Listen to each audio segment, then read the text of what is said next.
귀하신 하나님의 말씀은 신명기 25장 17절에서 19절입니다. 다 같이 합독하겠습니다. 시작. 너희는 애굽에서 나오는 길에 아말렉이 내게 행한 일을 기억하라. 곧 그들이 너를 길에서 만나 내가 피곤할 때에 내 뒤에 떨어진 약한 자들을 쳤고 하나님을 두려워하지 아니하였느니라. 그러므로 내 하나님 여호와께서 내게 기업으로 주어 차지하게 하시는 땅에서 내 하나님 여호와께서 사방에 있는 모든 적군으로부터 내게 안식을 주실 때에 너는 전하에서 아말렉에 대한 기억을 지워버리라. 너는 잊지 말지니라. 아멘. 오늘은 아말렉에 대한 이야기를 나누겠습니다. 모세는 가나안 땅에 들어가는 이스라엘 2세들에게 아말렉을 조심하라, 아말렉을 잊지 말라, 그들의 잔인함, 그들의 이렇게 뒤에서 몰래 공격하는 이것들을 조심하라, 이렇게 말씀하고 있습니다.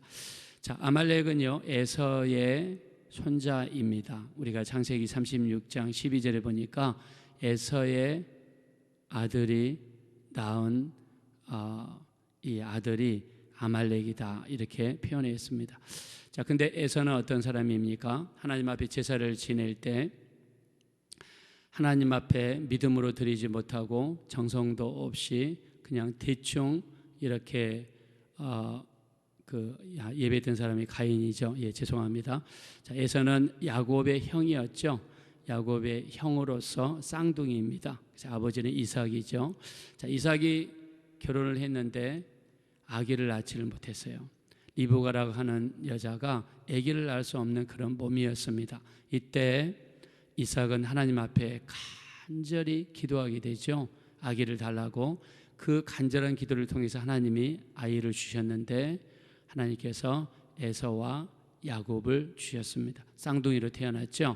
에서는 피부가 푹습니다. 바깥 사람입니다. 야곱은 여자처럼 곱고 집에 있기를 좋아하는 사람이고 이렇게 요리를 하기를 좋아하고, 그래서 어머니가 이렇게 굉장히 리브가가 사랑했던 그런 아들이 바로 야곱이었습니다.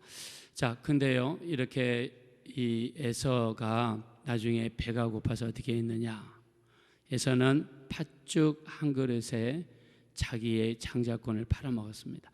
자, 장자권은 우리가 물질적으로도 부모로부터 많은 재산을 물려받을 수 있지만 가장 큰 축복은 무엇인가? 바로 이 예수님의 족보, 그리스도의 족보가 이 아브라함의 자손을 통해서 이렇게 흘러가는 것을 볼 수 있습니다.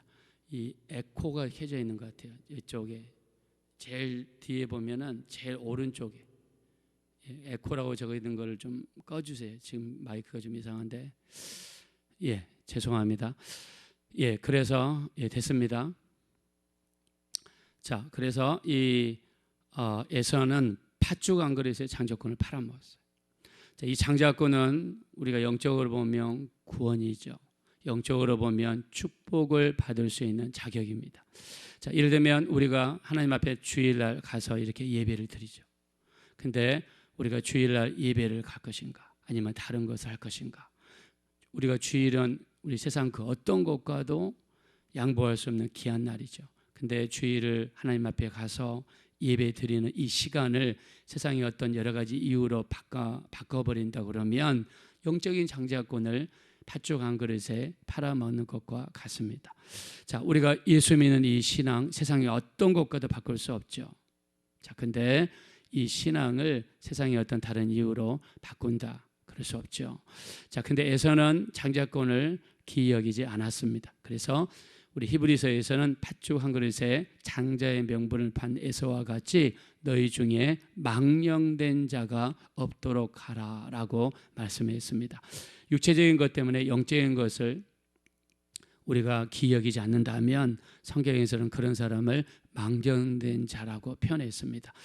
여러분과 여러분의 자손, 가족 중에서 세상의 물질적인 것 때문에 영적인 것을 포기하는 그런 자가 어떤 상황에서도 나오지 않게 되시기를 예수 이름으로 축원합니다. 그래서 에서는 그런 자입니다. 나중에 에서의 후손들은요, 어디서 모여 살았냐? 사해 바다 남쪽에 에돔 족속을 이루고 거기서 살았습니다. 자, 그들이 있는 동네는요, 나무도 없고 풀도 없고 오직 민둥산만 있고 동굴만 있고 소금만 있는 그런 곳입니다. 자, 왜 이런 곳에서 살게 됐을까요? 바로 에서가 나중에 아버지로부터 축복을 못 받지요.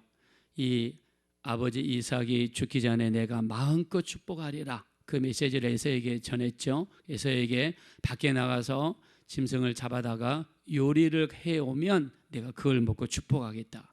자, 근데 그 이야기를 들은 사람이 누굽니까? 어머니 리브가죠.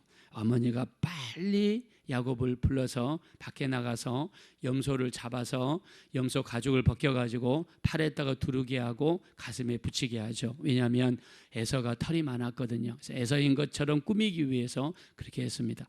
목소리도 변경해가지고 어머니가 만들어주신 맛있는 아버지가 좋아하는 요리를 가지고 들어가죠. 그리고 아버지한테 드리고, 그리고 아버지로부터 큰 축복을 받아들입니다. 자, 근데 나중에 에서가 자기가 축복을 빼앗긴 것을 보고 아버지한테 가서 조르게 됩니다. 아버지, 저에게 남은 축복을 축복해 주십시오 할 때 뭐라고 합니까? 너의 풍요와 너의 그 수확은 땅에서 뜨게 될 것이며 너는 방황하는 자가 될 것이며 메마르고 간조한 것에서 살게 될 것이며 이런 축복을 해요. 그 말 그대로 에서와 에서 족속에게 이루어집니다. 여기서 우리가 알 수 있는 것은 부모가 자식을 위해서 드리는 기도와 축복이 얼마나 중요한 것인가를 성경에서는 말씀하고 있는 거예요. 여러분에게 축복하겠습니다. 여러분의 자손들은 여러분의 기도를 통해서 참으로 영혼이 잘된 같이 범사가 잘되고 강건한 축복이 이루어지시기를 예수 이름으로 축원합니다. 그래서 부모의 기도는 자식들에게 직결된다. 여러분의 새벽마다 오셔서 축복하시고 여러분이 비는 그 기도가 자녀들에게 큰 축복으로 이루어지게 될 줄로 믿습니다. 자, 그래서 이 에서의 손자가 아말렉입니다. 자, 근데 이 아말렉은 얼마나 잔인하느냐? 숫자도 많지가 않아요. 그래서 전면제를 잘 안 합니다. 어떻게 하느냐면 꼭 뒤에서 공격을 하는데 이스라엘 백성들이 애굽에서 나오자마자 뒤에 쳐져 있는 나이 드신 분들, 뒤에 쳐져 있는 어린이들, 뒤에 찾아가지고 농땡이 피우는 사람들이 있다면 그들을 공격해서 잡아갔어요. 잡아가서 노예로 팔아먹고 잡아가서 종으로 삼았습니다. 그래서 하나님께서 아말렉을 너무너무 미워했습니다. 여러분, 에서의 후손을 보십시오. 그냥 건조하고 간조한 땅에서 살지를 않아. 그리고 그 후손들은 믿는 이스라엘 백성들을 뒤에서 공격하고 사람을 잡아가지고 노예로 팔아먹는, 그리고 하나님을 두려워하지 않는 이 백성이 아말렉 족속입니다. 그래서 우리 자손들 중에서 나의 현재 신앙생활로 말미암아 우리 자손들이 만약에 믿는 사람을 공격하거나 교회를 공격하거나, 여러분 김일성이를 보세요. 김일성이 어머니 이름이 강반석입니다. 강반석, 이분은 권사님이세요. 외삼촌은 목사님이에요. 김일성이는 어렸을 때 주일학교를 다녔던 사람이에요. 그 탈북한 사람들이 이렇게 간증한 걸 들어보면 이런 말을 하더라고요. 성경을 읽어보고 깜짝 놀랐대요. 자기들이 배웠던 주체사상에 나오는 글귀가 성경이 그대로 있더라는 거예요. 왜 그랬습니까? 김일성이가 어렸을 때 배운 게 성경이잖아요. 그러니까 성경에서 하나님만 쪽 빼버리고 그 자리에다 누굴 집어넣었어요? 자기를 집어넣은 거예요. 무서운 일이죠. 어머니는 권사님이에요. 외삼촌은 목사님이에요. 근데 그 아들은 누굽니까? 믿는 사람들을 죽이고, 그 평양 대붕 1907년 평양 이 장대영 교회에서 일어났던 그 놀라운 부흥의 자리에 그 자리를 허물어버리고 자기 동상을 세운 사람이 김일성입니다. 여러분, 우리 자손 중에서 이런 사람이 나오면 됩니까? 안 됩니까? 안 됩니다. 여러분, 에서는 아버지가 이삭이에요. 형제가 야곱입니다. 야곱은 이스라엘을 건국한 12지파의 아버지예요. 자기 형제가 이런 사람인데 에서는 에돔 족속을 이루고 아말렉 족속을 만들어서 믿는 사람을 공격해요. 믿는 사람을 잡아가요. 만약 우리 자손 중에서 교회를 핍박하고 믿는 사람을 핍박하고, 여러분 교회에 가서 문제를 일으키고 교회에 가서 믿는 사람을 괴롭히고 이런 자손이 나오면 어떻게 되겠습니까? 안 되겠죠. 아말렉은 이렇게 공격하는 자들이었습니다. 그래서 하나님께서 이 이스라엘 백성들을 출애굽을 시킨 다음에 광야로 데리고 가죠.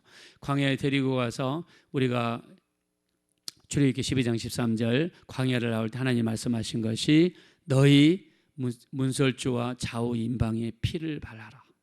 피를 벌 때에 내가 넘어가겠다. 피를 발라라. 자, 그리고 하나님께서 이스라엘 백성들을 애굽에서 끄집어내시죠. 인도에 내시죠. 그리고 이제 애굽에서 나와서 첫 번째 만났던 장애물이 홍해입니다.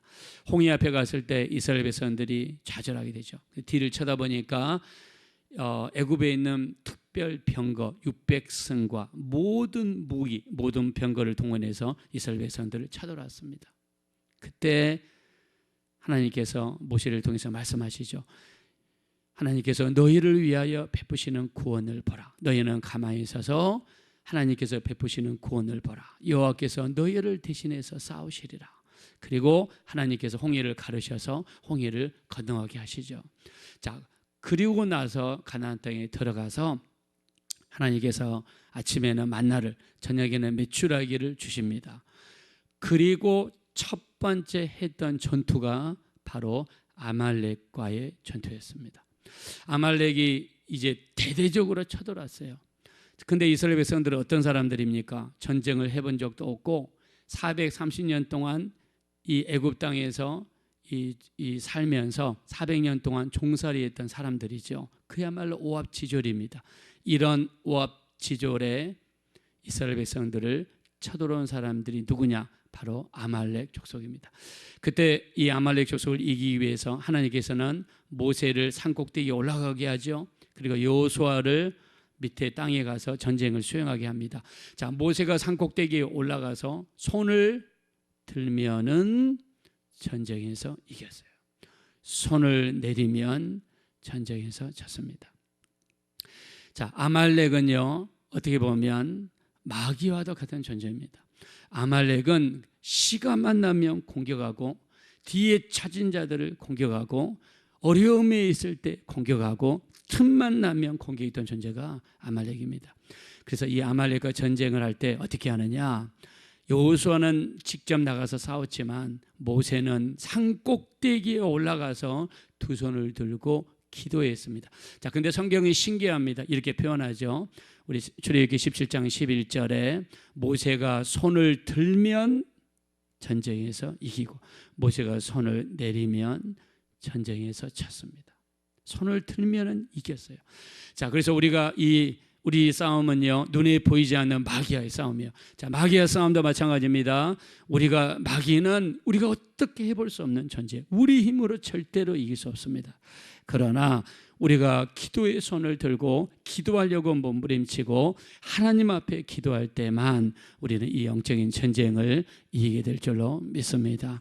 아말렉과 전쟁을 이기고 나서 모세는 그 지역을 여호와 니시라고 했습니다. 여호와 니시는요, 전쟁을 승리케 하시는 하나님입니다. 출애굽기 17장 15절에 그 땅을 여호와 니시라고 했습니다. 자, 그러면서 우리가 전쟁을 어떻게 하면 승리할 수 있는지, 언제 여호와 니시라는 말을 불렀습니까? 모세가 기도할 때 전쟁이 이김으로써 하나님께서는 여호와 니시라고 이야기했습니다. 그래서 우리가 처한 모든 이런 영적인 환경도 기도할 때만이 우리 승리하는 역사가 나타나게 될 줄로 믿습니다. 자, 또 아말렉은요, 어떻게 보면 우리 가운데 있는 죄입니다. 아말렉은 이스라엘 백성들을 떠나지 않고 틈만 나면 공격했습니다. 우리 에베소서 4장 25절 26절 이야기합니다. 분을 품어도 죄를 짓지 말며 해가 지도록 분을 품지 말고 마귀로 틈을 타지 못하게 하라 그랬습니다. 마귀는요, 틈만 나면 공격했습니다. 아말렉도요, 이스라엘에게 틈만 나면 공격했습니다. 그 양상이 꼭 마귀가 공격하는 양상과 같았습니다. 마귀는 언제 공격합니까? 우리에게 틈만 나면 공격해요. 우리에게 있어서 틈은 무엇입니까? 바로 죄입니다. 우리가 짓는 죄는 영적인 틈을 만들게 되고 마귀가 공격할 수 있는 빈미를 만들어주게 됩니다. 그래서 하나님께서는 이렇게 이야기하죠. 우리 사무엘상 15장 3절, 사울 왕이 되었을 때 그에게 첫 번째로 강력하게 주문한 것이 아말렉과의 전투였습니다. 아말렉과 전쟁을 하게 될 터인데 거기에 있는 모든 것은 하나도 남기지 말고 죽여라 그랬습니다. 심지어 짐승까지 사람까지 하나도 남기지 말고 죽이라고 주문했습니다. 근데 사울왕은 어떻게 했습니까? 우리가 잘 알죠. 소나 양과 염소 중에서 살진 것은 궁궐 뒤에 있다가 숨겼습니다. 그리고 아말렉의 왕이었던 아각과 그의 자손들을 죽이지 않고 살려줬습니다. 이게 사울 왕의 큰 실수였어요. 아말렉의 수장이었던 아말렉의 왕 아각과 그의 자손들을 살려줬어요. 근데 이 살려줬던 아각의 후손이 이스라엘에게 어떤 영향을 미치느냐? 자, 여러분들이 에스더 잘 알죠? 에스더서 어떤 말로 유명합니까? 에스더 4장 16절, 왕의 규례를 어기고 나아가리니 내가 죽으면 죽으리다. 죽으면 죽으리다. 이 말로 유명한 사람이 에스더 왕후입니다. 자, 근데 이때 하만이라고 하는 사람이 나타나서 이스라엘 모든 백성들, 페르시아 제국 안에 거하는 모든 이스라엘 백성들을 죽이려고 왕에게 허락까지 받고, 그리고 실제로 일을 진행하기 위해서 직전까지 갔다가 그 일이 들통남으로 나중에 이 일을 맡게 됩니다. 이스라엘 백성들을 죽이려고 작정했던 하만이라는 사람, 페르시아 제국의 제2인자, 이 사람이 아말렉 아각 왕의 후손입니다. 그래서 에스더서 3장 1절에 보니까 아각 사람 하만이라고 성경에서는 표현하고 있습니다. 자, 오늘 우리가 제거할 것을 제거하고 버릴 것을 버리고 포기할 것을 포기하지 않으면 그게 하나의 불씨가 되어서 나중에는 그게 나를 공격하며 돌아오는 부메랑이 될 수 있다는 것을 성경에서 말씀했습니다. 오늘 여러분을 괴롭히고 여러분을 넘어뜨리고 나를 시험 들게 만드는 것이 무엇입니까? 내 성격 중에서, 내 행동 중에서 나를 넘어뜨리고 이것 때문에 마귀가 틈을 타게 만드는 여러분의 언어 생활, 여러분의 행위, 여러분의 행동, 여러분의 죄가 무엇입니까? 오늘 우리가 그것을 버리지 아니하면 그것이 나중에 하나의 불씨가 되어서 나를 공격하는 부메랑으로 돌아올 수 있다는 것입니다. 하나님께서 사울 왕에게 아말렉의 모든 족속을 제거해라. 자, 우리가 어떻게 인간적으로 들으면 아니, 하나님 어떻게 아말렉 족속 중에서 어린아이까지 죽이라고 하십니까? 인간적으로 들으면 좀 하나님이 이상하게 생각될 수 있어요. 그러나 역사 전체로 보니까 그때 아말렉을 다 죽였더라면 이스라엘 전체 백성을 공경에 빠뜨리는 에스더 시대 하만 같은 사람이 나오지 않았을 것이다 라고 우리는 보는 것입니다. 하나님의 말씀에는 반드시 그 안에 뜻이 있는 것을 알 수 있습니다. 오늘 우리를 넘어뜨리고 우리를 시험에 들게 하고 내게 정말 이 시험 들게 하는 것이 있다면 그거 버려야 됩니다. 그것이 나중에는 내게 부메랑이 되어서 나를 공격할 수 있다는 사실. 그래서 하나님께서는 아말렉을 완전히 제거하라고 말씀하십니다. 제거할 수 있을 때 오늘 제거하셔서 우리 앞으로 모든 신앙생활에서 승리할 수 있는 우리 모두가 되어주시기를 예수님의 이름으로 축원합니다. 이 시간은 기도하실 때 아말렉은 오직 기도만으로 이길 수 있습니다. 모세가 아말렉과 전투할 때 산에 올라가 기도의 손을 들 때에 이길 수가 있었습니다. 우리 모두 참으로 우리 영적인 승리 우리 감당할 수 있도록 기도함으로 이 험한 영적인 전쟁에서 이길 수 있도록 도와주시고, 나를 넘어지게 만드는 것들, 나를 시험 들게 하는 것들이 있다면 우리 그거 버려야 됩니다. 그게 하나의 불씨가 되어서 부메랑으로 내게 돌아와 나를 공격하기 때문입니다. 우리 나를 힘들게 하고 어렵게 만드는 그런 생각, 나의 말, 나의 행동 철저하게 버리고 우리 신앙생활에 승리하는 우리가 되게 도와주십시오. 우리 합심으로 간절히 기도하겠습니다. 돌아오시고 잡으라신 하나님, 지시므로 감사합니다. 우리 하나님, 우리를 불쌍히 여겨주시고 구휼히 여겨주십시오. 우리 하나님, 우리를 도와주십시오. 우리를 구휼히 여겨주십시오. 성령으로 인도해 주십시오. 우리가 영적인 전쟁에서 승리하기를 원합니다. 우리를 불쌍히 여겨주시기를 원합니다. 아말렉과 전투에서 이길 수 있는 방법은 오직 기도밖에 없음을 알고 있습니다. 우리에게 기도의 능력 주시고 말씀의 능력 주시고 우리가 날마다 기도함으로 승리하게 도와주십시오. 오늘 우리를 넘어뜨리고 우리를 시험 들게 하고 우리를 힘들게 하는 것들이 있다면 오늘 우리가 버려야 됩니다. 오늘 우리가 버리지 아니하면 그게 하나의 불씨가 되어 되살아나 우리를 공격하는 부메랑처럼 우리에게 돌아오는 것을 봅니다. 우리가 버릴 것은 버리게 도와주십시오. 포기할 것은 포기하게 도와주십시오. 우리를 시험들게 만드는 말, 우리를 시험들게 만드는 생각, 우리를 시험들게 만드는 우리의 습관, 우리를 시험들게 만드는 행동이 있다면 철저하게 버리게 도와주십시오. 그것이 나중에 부메랑이 되어 우리를 공격하는 우리의 공격거리가 됨을 알고 있습니다. 우리 하나님, 우리를 불쌍히 여겨 주시옵소서.